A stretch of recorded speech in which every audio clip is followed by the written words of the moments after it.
Sir, लोग बहुत से ऐसे सवालों से घिरे रहते हैं जो उन्हें रात दिन सताते रहते हैं। क्यों लोग आपको नज़रअंदाज करते हैं? आपको लगता है कि लोग आपकी वैल्यू को समझते नहीं हैं?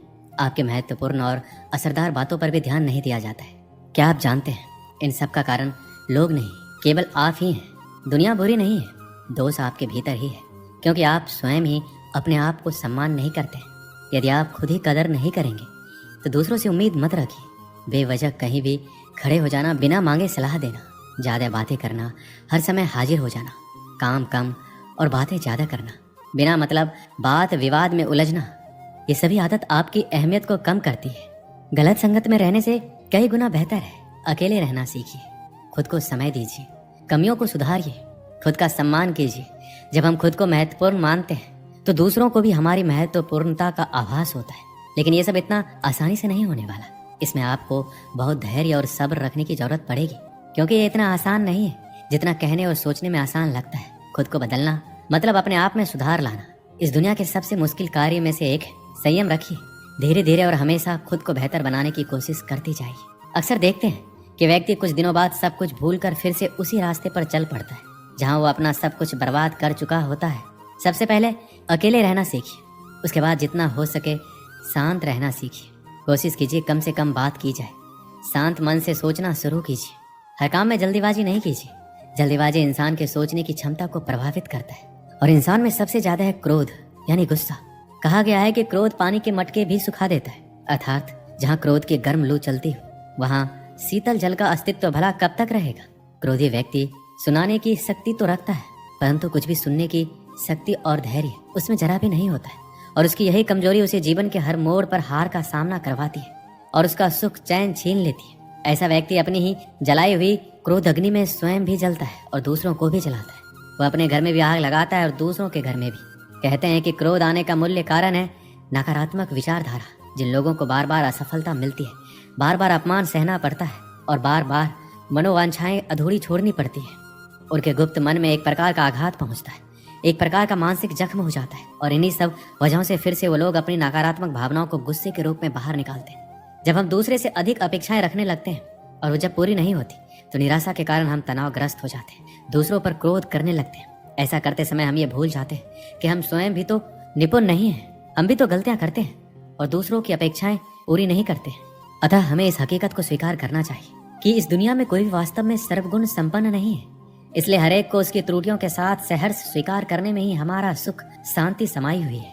श्री कृष्ण कहते हैं, क्रोध और आंधी दोनों एक समान है। शांत होने के बाद ही पता चलता है कि नुकसान कितना हुआ है। क्रोध करने का मतलब होता है कि दूसरों की गलतियों की सजा खुद को देना। क्रोध एक तरह का पागलपन होता है। क्रोध हमें उन लोगों से भी दूर कर देता है जो लोग हमें सच में मानते हैं। क्रोध में बोला गया एक कठोर शब्द इतना जहरीला बन सकता है कि आपकी 1000 प्यारी बातों को 1 मिनट में नष्ट कर सकता है। क्रोध एक बहुत ही बड़ा अवगुण है जो इंसान की कामयाबी में बाधक बनता है। अत्यंत क्रोधी स्वभाव का इंसान नेत्रधारी होकर भी अंधा ही होता है। क्रोध का भाव हमेशा क्रोधी को ज्यादा नुकसान पहुंचाता है बजाय उसके जिस पर वो क्रोधित हो रहा हो। क्रोध को पाले रखना गर्म कोयले को किसी और पर फेंकने की नीयत से पकड़े रहने के समान है। इसमें इंसान खुद ही जलता है। क्रोध मूर्खता से शुरू होता है और पश्चाताप पर समाप्त होता है। खौलते हुए पानी में जिस प्रकार प्रतिबिंब नहीं देखा जा सकता है, उसी प्रकार क्रोध की स्थिति में सच नहीं देखा जा सकता है। क्रोध वह हवा है जो बुद्धि के दीपक को बुझा देती है। क्रोध करने वाले लोग अक्सर जीवन में कुछ बड़ा नहीं कर पाते। मूर्ख व्यक्ति गुस्से में आपाक होता है, लेकिन बुद्धिमान शांत होकर गुस्से को वश में करता है। माचिस की तिल्ली दूसरों को जलाने से पहले खुद जलती है। इसी प्रकार गुस्सा पहले आपको बर्बाद करता है, फिर दूसरों को। गुस्से का हमें तभी पता चलता है जब हम गुस्सा कर चुके होते हैं। जब आप हर बार क्रोधित होते हैं तब आप अपनी ही प्रणाली में जहर घोलते हैं। एक क्रोधित व्यक्ति अपना मुंह खोल देता है और आंखें बंद कर लेता है। क्रोध से इंसान न केवल अपना जीवन खराब करता है बल्कि लोगों के दिलों को भी ठेस पहुंचाता रहता है। जब भी आपको गुस्सा आए तो पहले उसके परिणाम के बारे में सोचिए। अगर आप हमेशा गुस्सा और शिकायत करते हैं तो लोगों के पास आपके लिए समय नहीं होगा। अगर आप अपने गुस्से पर नियंत्रण नहीं रखोगे तो आपका गुस्सा आप पर नियंत्रण रखेगा। क्रोध एक स्थिति है जिसमें जीव मन से अधिक तेजी से काम करती है। क्रोध एक ऐसा श्राप होता है जिसे खुद इंसान अपने आप को देता है। क्रोध पर काबू पाने के लिए हमेशा उसके फल के विषय में सोचना चाहिए। क्रोध के समय व्यक्ति की बोलने की शक्ति तीव्र हो जाती है। ऐसे में वह कुछ भी देखने और सोचने के योग्य नहीं रहता है।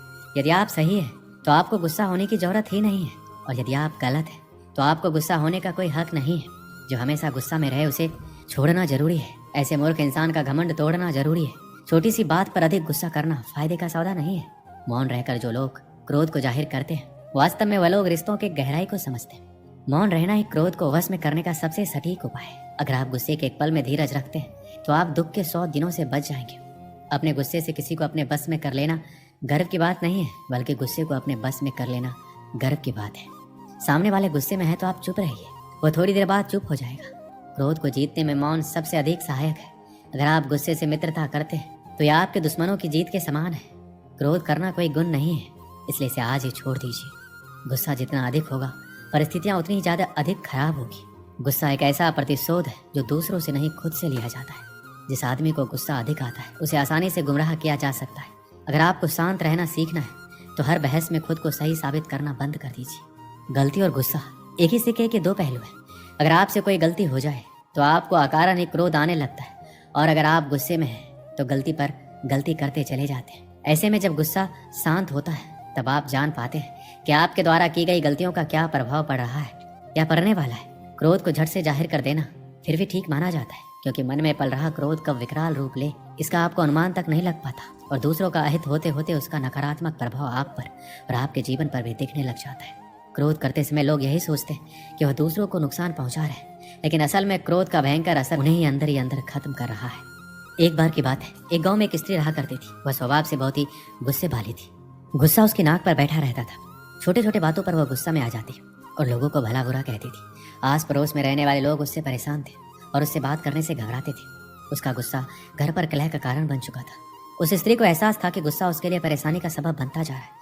अक्सर गुस्सा उतरने के बाद वह पछतावे की आग में जला करती थी, लेकिन गुस्सा नियंत्रण के बाहर होने के कारण स्वयं को लाचार पाती। एक दिन गांव में एक महात्मा पधारे।